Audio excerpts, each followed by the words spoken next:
Hello and welcome to Advait humanity classes. आज हम class 11 के पॉलिटिकल थ्योरी जो बुक है उसके थर्ड चैप्टर करने जा रहे हैं और ये है इक्वालिटी। इसमें हम देखें इक्वालिटी के डिफरेंट एस्पेक्ट्स को। अगर आपने मेरे चैनल को सब्सक्राइब नहीं किया सब्सक्राइब करें, लाइक शेयर करें and also press the bell icon so that you get the notification whenever any new videos are uploaded. So let us begin the chapter. सबसे पहले हम देखते हैं इक्वालिटी होता क्या है, what is equality. So equality does not mean treatment in an identical way. देखो, it is not mean that everybody should have same goods and resources. It does not mean that everybody should have same income and status. We do not mind. So क्या मतलब ये बता रहा है कि equality का मतलब ये नहीं होता है कि सब कोई एक जैसा हो, सबको बराबर ट्रीटमेंट मिले, सबका सबके साथ सबको एक ही तरह के गुड्स और रिसोर्सेस मिले।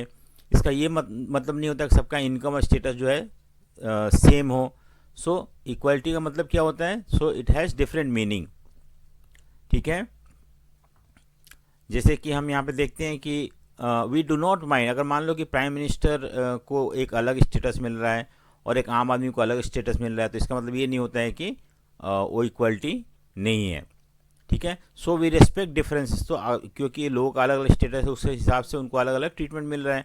सो उसको हम नहीं बोल सकते हैं कि ये इक्वालिटी को अंडरमाइन कर रहा है। So a person is allowed to follow his ambition and interest and earn his or her name accordingly. सो हर आदमी, चाहे एक IAS ऑफिसर हो या एक नॉर्मल पर्सन हो, कोई भी हो, ऐसा नहीं है कि भी हम किसी को रोक सकते हैं कि सब कोई बराबरी के नाम पे हम किसी को रोक नहीं सकते हैं। हर आदमी का अपना एम्बिशन होता है, हर आदमी का अपना एक इंटरेस्ट होता है और उस एम्बिशन और इंटरेस्ट में वो आगे बढ़ता है तो ऑटोमेटिकली दूसरों के बराबर हो, दूसरों के बराबर नहीं रह जाएगा। मान लो एक बच्चा पढ़ता लिखता है and he become IAS officer, certainly बाकियों से ऊपर हो जाएगा। सो वहाँ पे इनइक्वालिटी हो जाएगी। लेकिन ये इनइक्वालिटी को हम माइंड नहीं करते हैं। इसको हम ये नहीं बोलते हैं कि ये हमारा प्रिंसिपल ऑफ इक्वालिटी को अंडरमाइन कर रहा है या उसको उसके रास्ते में आ रहा है। ठीक है, but we do not accept if poor child or a Dalit is not able to access education, food and health care. अगर मान लो कि अगर जो गरीब बच्चा है उसे एजुकेशन नहीं मिल रहा है, अगर एक गरीब बच्चा है जिसे हेल्थ फैसिलिटी नहीं मिल रहा है, फूड नहीं मिल रहा है, सो ये हम बोल सकते हैं कि ये इनइक्वालिटी है। सो we want that treatment we receive and opportunity available must not be given according to our caste. So अगर मान लो किसी को कास्ट के बेसिस पे कोई ट्रीटमेंट मिल रहा है, क्लास के बेसिस पे कोई ट्रीटमेंट मिल रहा है, स्टेटस के बेसिस पे, रीजन और रिलीजन के बेसिस पे, तो इसको हम ये नहीं बोल सकते कि ये एक्चुअली इक्वालिटी को अंडरमाइन कर रहा है। ठीक है, जैसे मान लो कि ब्राह्मण्स हैं, क्षत्रिय हैं, they get more attention, more opportunity, more treatment then those who are Dalit या पिछड़े जाति के लोगों को, तो ये एक तरह से गलत है। ठीक है, we do not want a Dalit child to go to agricultural work and rich man के बच्चे जो है वो पढ़ने लिखने जाएं और इस तरह से। तो अगर ये ऐसा हो रहा है तो हम बोल सकते हैं कि देयर इज इनइक्वालिटी। सो हम बेसिकली स्टार्ट कर रहे हैं क्या इनइक्वालिटी है और then will move to what is equality. ठीक है, सो अब देखो यहाँ पे क्या है कि what do you mean by equality of opportunity. Next question है कि इक्वालिटी ऑफ अपॉर्चुनिटी होता क्या है। देखो, अपॉर्चुनिटी मतलब होता है मौका मिलना। आपको पता है कि हर इंडिविजुअल को, चाहे वो कोई भी कास्ट का हो, कोई भी क्रीड का हो, मेल हो फीमेल हो, डजंट मैटर, हर आदमी को बराबर मौका मिलना चाहिए आगे बढ़ने के लिए। कौन बढ़ रहा है कौन नहीं बढ़ रहा है वो अलग एस्पेक्ट है। जो एम्बिशियस होंगे, जो हार्ड वर्किंग होंगे, ऑटोमेटिकली वो आगे बढ़ जाएंगे। So that will create inequality. लेकिन वो इनइक्वालिटी इसलिए है क्योंकि उसने मेहनत की है। बट अगर हम जो लोअर कास्ट के लोगों को अपॉर्चुनिटी नहीं दे आगे बढ़ने के लिए, उनको आगे बढ़ने से हम रोक लगाते हैं, तो that is called that can not be called as equality. So यहाँ पे ये बोल रहा है कि इक्वल अपॉर्चुनिटी, मौका सबको बराबर मिलना चाहिए। अब देखो, एक क्लास में पेपर हो रहा है, सबको बराबर मौका मिल रहा है, सबको 3 घंटे पढ़ाया जा रहा है, सॉरी 3 घंटे का पेपर हो रहा है, same paper is given to everybody, class हो रहा है और उसमें जो बच्चा ज़्यादा मेहनत करे उसको ज़्यादा नंबर मिलेगा। ये तो है ही। तो ये इनइक्वालिटी थोड़ी ना, ये इक्वालिटी है। यहाँ पे सबको बराबर मौका मिला है, all those who are there in the class. So उसी तरह से हर आदमी को मौका मिलना चाहिए अपने लाइफ को एक्सेल करने के लिए। हर आदमी को मौका मिलना चाहिए जिससे कि वो अपना इकोनॉमिक कंडीशन को इम्प्रूव कर सके। तो हम देखते हैं क्या है equality of opportunity. So we have read that equality means having equal right and opportunity. सबको बराबर राइट मिलना चाहिए। कैसा राइट, कैसा अपॉर्चुनिटी, एजुकेशन का अपॉर्चुनिटी सबको बराबर मिलना चाहिए, हेल्थ फैसिलिटी पर, एम्प्लॉयमेंट का जो अपॉर्चुनिटी है वो सबको बराबर मिलना चाहिए। To develop our skill and talent, हर आदमी को मौका मिलना चाहिए अपने टैलेंट को और स्किल को बढ़ाने के लिए। And to pursue their own goal and ambition, और जो भी बनना चाहते हैं, जो भी उनका लाइफ में गोल है, उसको अचीव करने में अगर कोई बच्चा चाहे कोई भी कास्ट का हो, अगर वो मेहनत कर रहा है तो उसको रेस्पेक्ट करना चाहिए और उसको मौका मिलना चाहिए आगे बढ़ने के लिए, जैसे कि एक रिच क्लास का या हायर कास्ट के बच्चों को मिलता है। This mean that whether your friend is a cricketer or you writer, it does not matter till the time you are not getting basic essential requirement like education मिल रहा है या हेल्थ में केयर मिल रहा है, सेफ हाउसिंग मिल रहा है। So if not this lead to unequal, अगर ये सब नहीं मिल रहा है सबको बराबर मौका, लोगों को ट्रीट किया जा रहा है, डिस्क्रिमिनेट किया जा रहा है on the basis of religion, caste, male female में जेंडर के बेसिस पे, तो that can not be called as a equal opportunity given to everybody. So यहाँ पे इक्वल अपॉर्चुनिटी, सबको बराबर मौका मिलना चाहिए आगे बढ़ने के लिए। हमें किसी भी तरह का भेदभाव नहीं करना चाहिए विथ रिगार्ड टू एम्प्लॉयमेंट हो गया, एजुकेशन हो गया, पब्लिक हेल्थ केयर हो गया, सेफ हाउसिंग कंडीशन, सिक्योरिटी हो गया, सबको बराबर मौका मिल रहा है आगे बढ़ने के लिए। और हमें ये चीज़ याद रखना है कि अगर मान लो सबको बराबर मौका मिलेगा तो कुछ लोग जो ज़्यादा एम्बिशियस होंगे, मेरिटोरियस होंगे, वो आगे बढ़ जाएंगे, and that will certainly create inequality. लेकिन उस इनइक्वालिटी को हम एक्सेप्ट कर रहे हैं, क्योंकि वो इनइक्वालिटी जो है सोसाइटी क्रिएट नहीं किया है, वो इनइक्वालिटी जो है हुआ है बिकॉज हर आदमी सेम टैलेंट स्किल का नहीं होता है, हर आदमी उतना एम्बिशियस नहीं होता है, तो जो होते हैं वो आगे बढ़ जाते हैं। So that is acceptable. But अगर मान लो कि हम सोसाइटी किसी के ऊपर पाबंदी लगाता है, सोसाइटी किसी पर्टिकुलर कास्ट हो गया, पर्टिकुलर रिलीजियस पीपल हो गया, उनको इक्वल अपॉर्चुनिटी नहीं दे रहा है। जैसे मान लो कि अगर कोई कंट्री इस्लामिक कंट्री है, अगर वहाँ पे 100 जॉब्स क्रिएट हो रहे हैं और उसमें only they may reserve this job to Muslim only, तो वहाँ पे इक्वल अपॉर्चुनिटी नहीं मिल रहा है जॉब में, एम्प्लॉयमेंट में। लेकिन हमारे यहाँ क्योंकि इंडिया एक सेकुलर कंट्री है और सेकुलर कंट्री होने की वजह से हर धर्म के लोगों को इक्वल अपॉर्चुनिटी मिलता है। अब यहाँ पे 100 जॉब इंडिया में क्रिएट होता है तो everybody whether they are Hindu, Muslim, Christian, Sikh, doesn't matter, all have equal opportunity to apply for the job. And not only apply, अगर उनमें टैलेंट है, doesn't matter whether he belong to Muslim community और Christian और सिख और any other community, अगर उसके अंदर talent है, मेरिटोरियस है, तो उसको जॉब मिलेगा, कोई भेदभाव नहीं किया जाएगा। That is called equality of opportunity. ठीक है, सबको बराबर मौका मिलना चाहिए। नेक्स्ट आता है हमारा नेचुरल एंड सोशल इनइक्वालिटी। देखो नाम से ही पता चलता है कि नेचुरल मतलब बाय बर्थ। अगर कोई इनइक्वालिटी सोसाइटी में है बाय बर्थ, मान लो कोई ज़्यादा टैलेंटेड है, कोई ज़्यादा हार्ड वर्किंग है, हो सकता है मेल फीमेल में जेंडर इनइक्वालिटी हो, ये भी नेचुरल है। तो अगर क्योंकि जनरली हम ऐसा एज्यूम करते हैं कि फीमेल जो होती हैं they are weak, they are not as strong physically as that of male, so उस ये नेचुरल इनइक्वालिटी है। सो अगर नेचुरल इनइक्वालिटी है, that is inequality created by God, by nature, then that is acceptable. ऐसा नहीं है, ये होता ही होता है।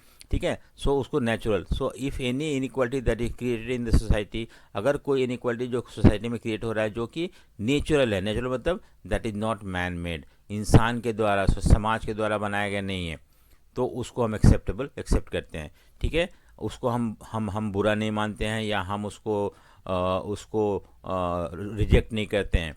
लेकिन अगर कोई ऐसा इनइक्वालिटी जो समाज ने बनाया है, समाज मतलब यहाँ पे सोसाइटी ने क्रिएट किया है, जैसे कास्ट सिस्टम है।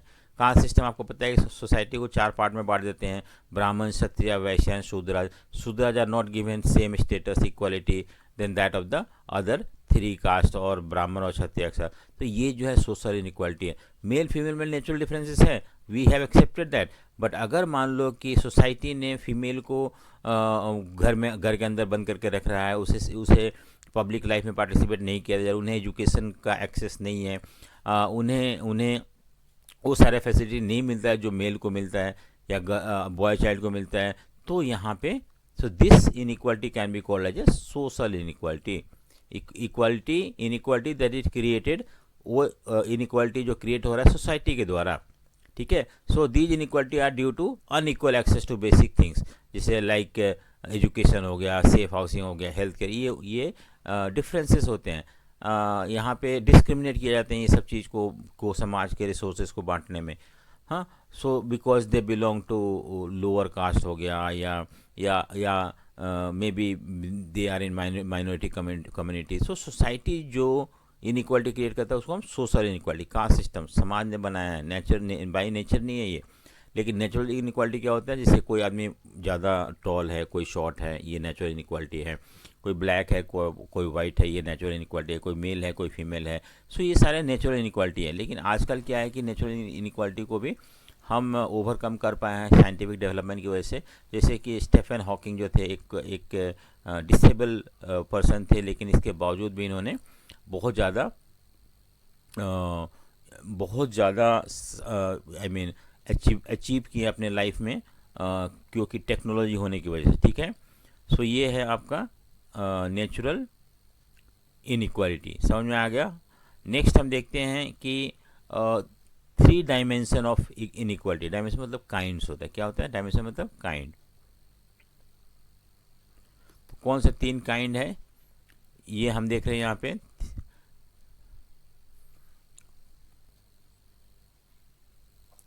So thinkers have highlighted 3 types of equality which if improved upon can help us moving more towards better and just society। तो कुछ 3 तरह के इक्वालिटी के बारे में बात किया गया यहाँ पे। अगर ये इक्वालिटी हम अचीव करते हैं तो ऑटोमेटिकली समाज जो है, सोसाइटी जो है, एक बेटर सोसाइटी की तरफ मूव कर पाएगा, या एक जस्ट इक्वल सोसाइटी, सही सोसाइटी की तरफ मूव कर पाएगा। कौन कौन से तीनों इक्वालिटी है? एक पॉलिटिकल, दूसरा सोशल और तीसरा इकोनॉमिक इक्वालिटी, ठीक है। सो हम एक एक करके देखते हैं इनको। सबसे पहला हमारा पॉलिटिकल इक्वालिटी। पॉलिटिकल इक्वालिटी मतलब क्या होता है कि अगर मान लो सबको राइट टू वोट मिला हुआ है, अगर मान लो सोसाइटी में सबको राइट टू वोट मिला हुआ है, और generally political equality in democratic society these would include granting equal citizenship to all member. जितने भी लोग रहे हैं सोसाइटी में, समाज में, उनको इक्वल, कंट्री में उनको इक्वल मेंबरशिप मिला हुआ है स्टेट का। Equal citizenship means that certain basic rights such a right to vote हो गया, फ्रीडम ऑफ एक्सप्रेशन हो गया, movement and form association, freedom to of belief are granted to everybody. So ये आमतौर पर डेमोक्रेटिक राइट में हम देखते हैं कि ये सारी चीज़ लोगों को मिलता है। क्योंकि वो भी इक्वल, हर वो सारे लोग जो उस कंट्री में रहते हैं उन्हें इक्वल सिटीजनशिप मिलता है। अगर वो इक्वल है तो राइट टू वोट भी सबको इक्वली मिलेगा। Everybody will be given right to vote. Freedom of expression होगा। आप ऐसा नहीं कि ओनली कुछ कम्युनिटी को फ्रीडम ऑफ एक्सप्रेशन मिला हुआ, बाकी लोगों को नहीं मिला हुआ। Everybody has freedom of expression. Movement and association, आप कहीं भी मूव कर सकते हो, एसोसिएशन फॉर्म कर सकते हो। और इस तरह से हम देखते हैं कि देयर इज पॉलिटिकल इक्वालिटी, ठीक है।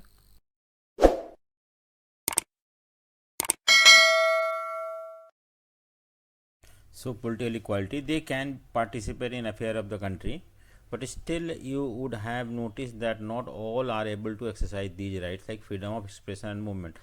आपको पता है कि हाँ, डेमोक्रेसी में लोगों को फ्रीडम ऑफ एक्सप्रेशन होना चाहिए, और ये फ्रीडम हम गवर्नमेंट को, अगर लगता है कि गवर्नमेंट सही से काम नहीं कर रहा तो हम क्रिटिसाइज कर सकते हैं, और इस तरह से गवर्नमेंट के ऊपर कंट्रोल ला सकते हैं अगर ये राइट है तो, और गवर्नमेंट सही से काम करेगा फिर, ठीक है। लेकिन सबको ये राइट नहीं होता है। क्यों? It is because they do not have equal access to resources like education. यानी कि जो लोग पढ़ा लिखा हो वही तो समझ पाएगा गवर्नमेंट गलत कर रहा है, सही कर रहा है।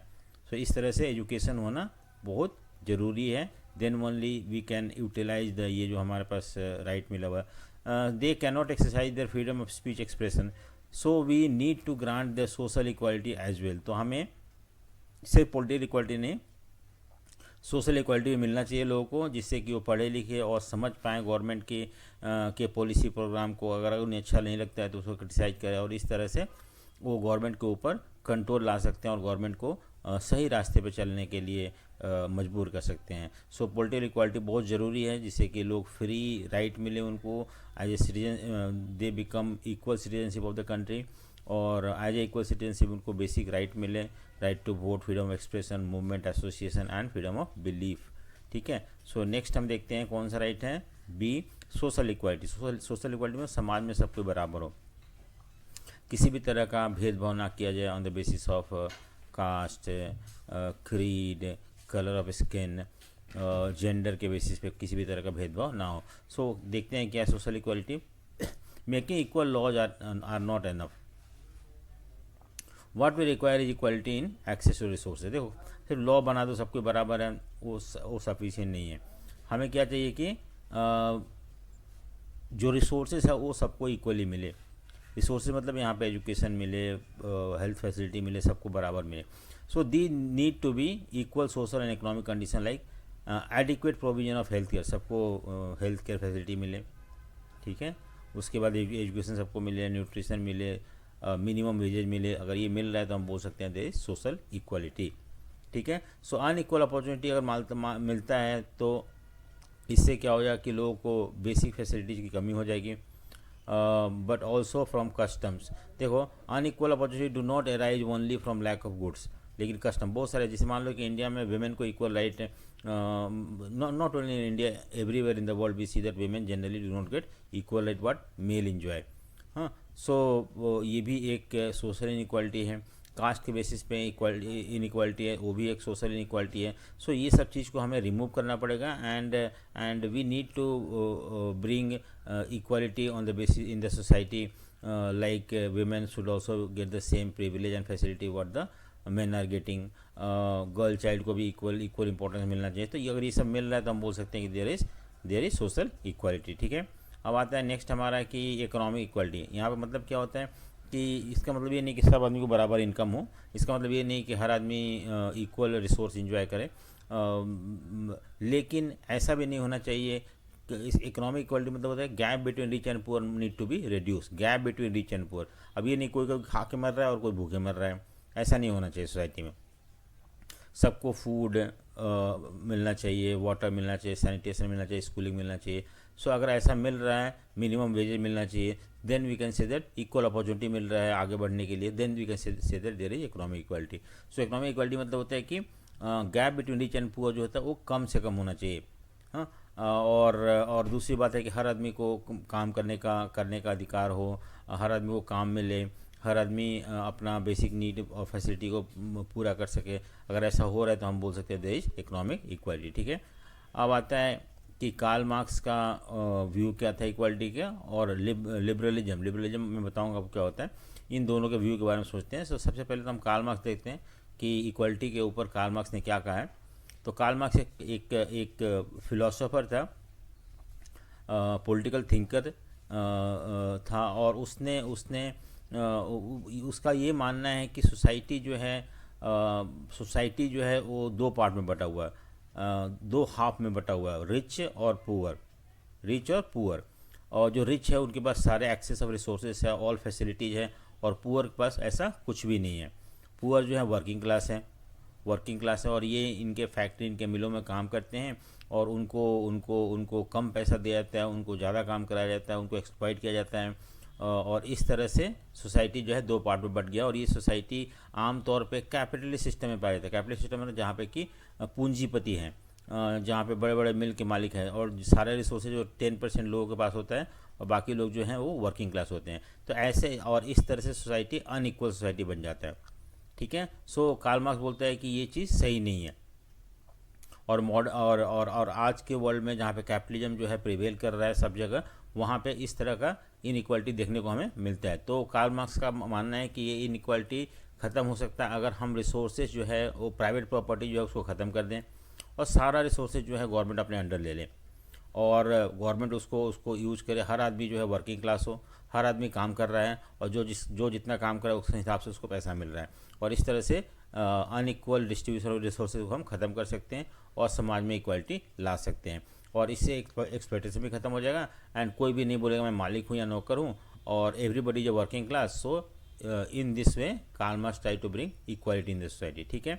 अब आता है लिबरलिज्म। देखो लिबरलिज्म एक आइडियोलॉजी है जो कि 17वीं सेंचुरी में शुरू हुआ था, और ये लिबरलिज्म ये बोलता है कि जो लोग स्टेट का इंटरफेरेंस जो है इकोनॉमिक एक्टिविटी में कम से कम हो, leave us alone, laissez faire policy को इन लोग मानते हैं। और इनका ये मानना है कि अगर सोसाइटी एक्चुअली क्या हुआ कि 17वीं सेंचुरी में हम देखते हैं कि बहुत सारे इंडस्ट्रीज एमर्ज हुए और वो बहुत रिच हो गए, ठीक है, बहुत रिच हो गए। अब इनको ये नहीं चाहिए था कि अननेसेसरी इंटरफेरेंस हो गवर्नमेंट का इनके इनके इनके इनके काम करने के तरीक़ों में, या ये किस तरह से प्रॉफिट अर्न कर रहे हैं, ये सब चीज़ में। तो ये चाहते थे गवर्नमेंट कम से कम इंटरफेयर करे, तो उन्होंने एक नया पॉलिसी डेवलप किया, that is called liberalism. And according to this individual should be left free, क्योंकि उनका ये मानना है कि इंडिविजुअल जो होते हैं या कैपिटलिस्ट होते हैं या लोगों को पता है क्या गलत है क्या सही है, और वो हमेशा एटलीस्ट इकोनॉमिक मैटर में people should be left free, और वो अपना इकोनॉमिक एक्टिविटी को मैनेज करें। ये चाहते हैं कि फ्री मार्केट हो, कंपटीशन हो, और जो ज़्यादा मेहनत करेगा, ज़्यादा मेरिटोरियस होगा, ज़्यादा कॉम्पिटिटिव होगा, वो आगे आएगा, वो ज़्यादा पैसा अर्न करेगा, ज़्यादा प्रॉफिट अर्न करेगा और ज़्यादा इकट्ठा करेगा, और इस तरह से ये कंपटीशन है। तो यहाँ पे अगर कोई गरीब है तो गरीब इसलिए है क्योंकि वो काम करना नहीं चाहते हैं, कोई गरीब है इसलिए गरीब है क्योंकि उनको मेहनत करना नहीं चाहिए, इसलिए नहीं कर रहे हैं, इसलिए वो गरीब हैं। सो इस तरह से हम देखते हैं कि लिबरलिज्म एक ऐसा सोच है जिसमें कि वो चाहते हैं कि government should interfere less and less in the economic activity of the people. Government जो है लोगों को फ्री छोड़ दे, और लोगों को अपने हिसाब से काम करने दे, ओपन मार्केट हो, ये लोग अपना सामान बनाएं बेचें, और यहाँ पे डिस्ट्रीब्यूशन जो है रिसोर्सेज का, वो डिपेंड करता है कि आप कितना मेहनत कर रहे हो, आपके पास कितना आप प्रॉफिट अर्न कर रहे हो, उसके हिसाब से। और इनका मानना है कि अगर कोई आदमी और कोई इंडिविजुअल पैसा प्रॉपर्टी इकट्ठा कर रहा है या वेल्थ इकट्ठा कर रहा है अपने मेहनत से, तो ये गलत नहीं है, इसको हम इनइक्वालिटी नहीं कह सकते हैं। और इस तरह से ये सोच है लिबरलिज्म का, ठीक है। यही लिबरलिज्म बाद में जाके हम देखते हैं कि कैपिटलिज्म और सोसाइटी को दो पार्ट में बांट देता है, रिच और पुअर के बीच में। देखते हैं क्या, to achieve equality liberal say that let state intervenes in providing minimum welfare to the people, and when people have attained minimum standard of living, allow competition between them and everybody will get according to their hard work। ठीक है, ये बोल रहा है कि पहले government को लोगों को मिनिमम वेलफेयर प्रोवाइड करना चाहिए, मिनिमम बेसिक फैसिलिटी प्रोवाइड करना चाहिए, उसके बाद उनको छोड़ देना चाहिए, और वो अपना मेहनत करें और हार्ड वर्क करें और अपना आगे बढ़ें। So long as competition is there, inequality will not be there in the system. अगर कॉम्पिटिशन है, जो अच्छा काम कर रहे हैं वो ऑटोमेटिकली आगे बढ़ेंगे। They believe that political social and economic inequality is not linked. ये अलग अलग है, इकोनॉमिक इनइक्वालिटी अलग है क्योंकि लोग काम करना नहीं चाहते, वो पुअर है। They want each sphere to be dealt individually to tackle the problem. So political equality we need democracy. तो इनका मानना है कि अगर पॉलिटिकल इक्वालिटी चाहिए तो डेमोक्रेसी लेके आओ। सोशल और इकोनॉमिक इक्वालिटी लाना तो स्टेट का इंटरफेरेंस सिर्फ मिनिमम स्टैंडर्ड ऑफ लिविंग दे और बाकी लोगों को छोड़ दे आगे बढ़ने के लिए। तो इस तरह से ये लिबरल्स का सोचना है, ठीक है। नेक्स्ट आता है हमारा, so how can these inequality be overcome. तो कार्ल मार्क्स बोलता है कि प्राइवेट प्रॉपर्टी खत्म कर दो और सब कुछ गवर्नमेंट के अंडर में लेकर समाज, society should be the owner of everything, और जो जितना काम करे उस हिसाब से उसके नीड को पूरा करो। और इस तरह से हम जो है रिच और पुअर जो ख़त्म हो जाएंगे, क्योंकि nobody will be owner of factory और मिल, यहाँ पे government will be the owner of everything and everybody is working class. So in this way Karl Marx suggest ways to remove inequality from the society. ठीक है, सो ये समझा दिया मैंने आपको, और लिबरल्स का भी मैंने बता दिया क्या होता है। नेक्स्ट आता है हमारा, how can we promote equality. अब देखो क्वेश्चन आता है कि हम कैसे इक्वालिटी को प्रमोट कर सकते हैं। आपको पता है समाज में इक्वालिटी है नहीं, आपको पता है समाज में हम बात करते हैं इक्वालिटी की, लेकिन जहाँ भी आप नज़र डालो वहाँ पे आपको दिखेगा इनइक्वालिटी। शहरों में स्लम्स दिखेंगे, ऐसे बहुत सारे एरिया दिखेंगे जहाँ बहुत रिच लोग रहते हैं, और ज़्यादातर एरिया दिखेंगे जहाँ पे लोग गरीब लोग रहते हैं। या सो हम ये सब चीज़ देख के क्या गेस कर सकते हैं कि इक्वालिटी है ही नहीं समाज में। और तो हम कैसे इस इनइक्वालिटी को, गांव में चले जाओ तो वहाँ पे भी रिच लैंडलॉर्ड हैं and there are farmers who do not possess any land at all, तो वहाँ भी इनइक्वालिटी है। तो सब जगह इनइक्वालिटी है। तो हम कैसे, how can we promote equality, कैसे ला सकते हैं इक्वालिटी को, ये क्वेश्चन है। तो हाँ, actually there are 3 way through which we can promote equality. Establishing formal equality, formal मतलब होता है बाई लॉ, फॉर्मल मतलब लॉ बना के। Equality through the different treatment, so हर आदमी बराबर नहीं होता है। और इस तरह से हर आदमी को इक्वल ट्रीटमेंट देना सही नहीं है। जो लोग अनइक्वल है, जैसे मान लो कुछ लोग जो होते हैं डिसेबल हैं, कि अगर हम रेस हो रहा है, हम उसमें डिसेबल को भी खड़ा कर देते हैं और एक नॉर्मल बच्चा को भी खड़ा देते हैं, तो ऑटोमेटिकली ये जीत जाएगा क्योंकि ये नॉर्मल है। तो यहाँ पे इक्वल ट्रीटमेंट देना सही नहीं है। सो दो जो are unequal should be treated differently, ये बोलता है डिफरेंट ट्रीटमेंट। एफर्मेटिव एक्शन मतलब होता है गवर्नमेंट को पॉजिटिव एक्शन लेना चाहिए लोगों को आगे लाने के लिए। बेसिकली ये वेलफेयर स्टेट की बात करते हैं और इस तरह से हम इक्वलिटी ला सकते हैं। हम देखते हैं तीनों को। सबसे पहला है हमारा इस्टेब्लिशिंग फॉर्मल इक्वलिटी मतलब होता है bye law should be meant, law should be passed, so there are various inequality around us and these inequality can be removed by law of the country। Law बना के, अगर मान लो caste system inequality लाता है तो law बनाओ और caste system को एबोलिश कर दो। अगर मान लो फर्दर सिस्टम है, अगर मान लो, तो इस तरह का ऐसे बहुत सारे इनइक्वालिटी है जिसको हम लॉ अभी ट्रिपल तलाक जो लाया गया था मुस्लिम औरतों के लिए, वो अनइक्वल था तो उसको लॉ बना के हमने ख़त्म कर दिया। तो इस तरह से हम इक्वलिटी ला सकते हैं by making law. So women initially were not given right to vote.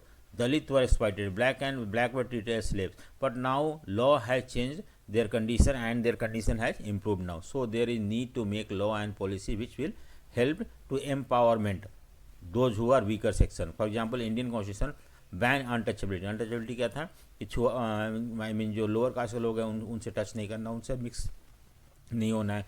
वो आर्टिकल 17 में हम इसको बैन कर दिया गया है। और अब अनटचेबिलिटी का प्रैक्टिस कोई भी करता है और या अनटचेबिलिटी प्रैक्टिस किया हुआ कहीं भी पाया जाता है तो such person are punished by law. So in this way we try to bring equality through law. Next आता है हमारा इक्वलिटी थ्रू डिफरेंट ट्रीटमेंट। मैंने अभी बताया था आपको कि सबको हम इक्वल ट्रीट नहीं कर सकते हैं क्योंकि कुछ लोग जो होते हैं अनइक्वल होते हैं और उनको हमें डिफरेंटली ट्रीट करना ही पड़ेगा। So there is also need to look at individual from different angle. Disable people are require special treatment so that they can get equal chance to enter public life. अब जैसे हमको पता है कि disable लोग हैं जो कि स्कूल कैसे जाएंगे, उनके लिए तो ग्राउंड फ्लोर पे उनको क्लासरूम मिलना चाहिए। उनके लिए स्टेयर्स जो चढ़ नहीं सकते तो उनके लिए अलग तरह से स्टेयर बनाना पड़ेगा जिससे कि वो अपना क्लास तक पहुँच जाए। अब यहाँ पे हम डिसेबल लोगों को अलग से ट्रीट कर रहे हैं क्योंकि वो लोग बाकियों के बराबर नहीं है। So women need to be protected from in night when they return home. तो आपको पता है कि बहुत आजकल औरतें भी काम करने लगी हैं लेकिन रात में आना सेफ़ नहीं है तो उनके लिए अलग से प्रोटेक्शन मिलना चाहिए। So this kind of special treatment, तो यहाँ पे वुमेन को हम स्पेशल ट्रीटमेंट दे रहे हैं देन द मेल। तो ये स्पेशल ट्रीटमेंट है जिससे कि अब ये जो है इक्वालिटी को अंडरमाइन नहीं करता बल्कि इक्वालिटी लाने की कोशिश करता है। So in India we have also given special treatment for in the reservation of backward community. आप देखो बैकवर्ड कम्युनिटी जैसे ओबीसी हो गया, SC ST हो गया, उनके लिए अलग से रिजर्वेशन मिला हुआ है। तो ये डिफरेंट ट्रीटमेंट है अलग अलग लोगों को। सो ये सब चीज़ हम एक्चुअली इसलिए कर रहे हैं क्योंकि हम उन लोगों को आगे लाना चाहते हैं, उन लोगों को बाकियों के बराबर फील करवाना चाहते हैं, इसलिए हम ये सब चीज़ लाने की कोशिश कर रहे हैं। नेक्स्ट है हमारा एफर्मेटिव एक्शन।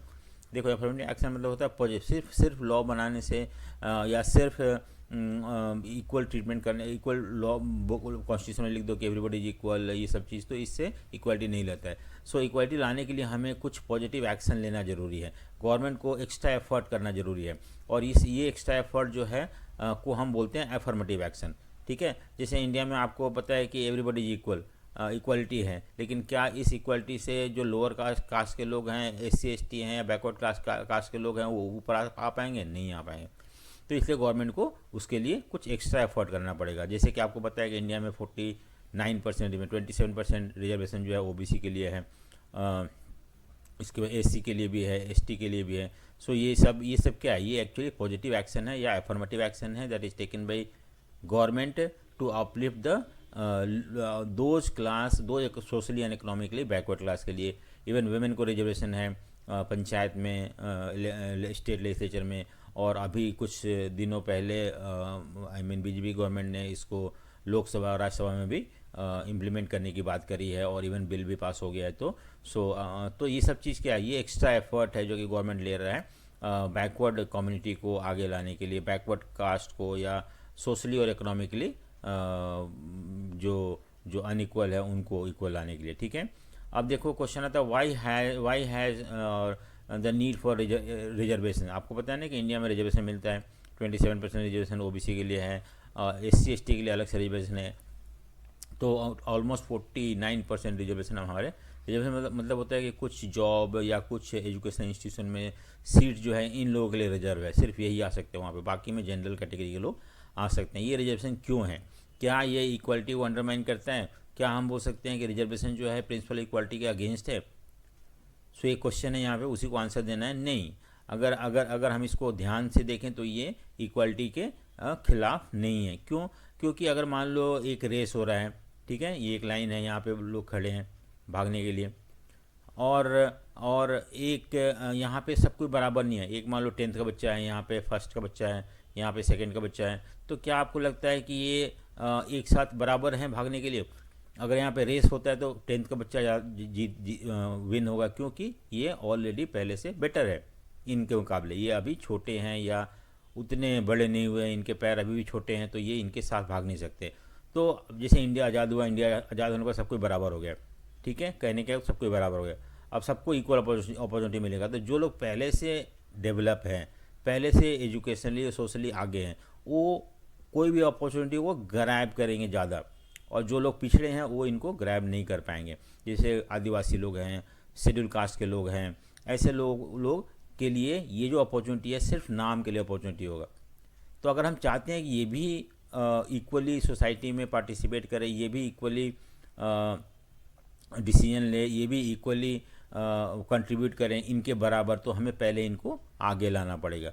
और यही आगे लाने के लिए हम इनको रिजर्वेशन देते हैं, जिससे कि ये आगे आएँ। और जब हमें लगने लगा है कि सब कोई बराबर हो गया है, then we will give equal opportunity to everybody. But so long as these people are backward socially and economically, they need to be uplifted. They need to be brought equal to rest of the people, and then equal opportunity should be given to everybody.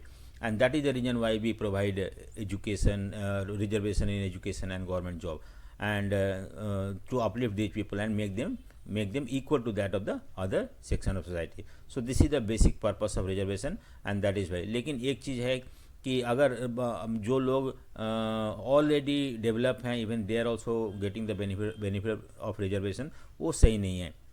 जो लोग को job लग चुका है, जो लोग अपने life में बेटर हो गए हैं इकोनॉमिकली एंड सोशली, तो ऐसे लोगों को रिजर्वेशन का फ़ायदा नहीं मिलना चाहिए। और अगर ये हट जाता है तो आम लोगों को कोई इशू नहीं है, अगर रिजर्वेशन का फ़ायदा सिर्फ नीडी लोगों को पहुँच रहा है तो। सो ये है हमारा नेक्स्ट है। सो ये चैप्टर यहाँ ख़त्म हो रहा है। कुछ मल्टीपल चॉइस क्वेश्चन है, ये आप देख सकते हैं इसको, ठीक है।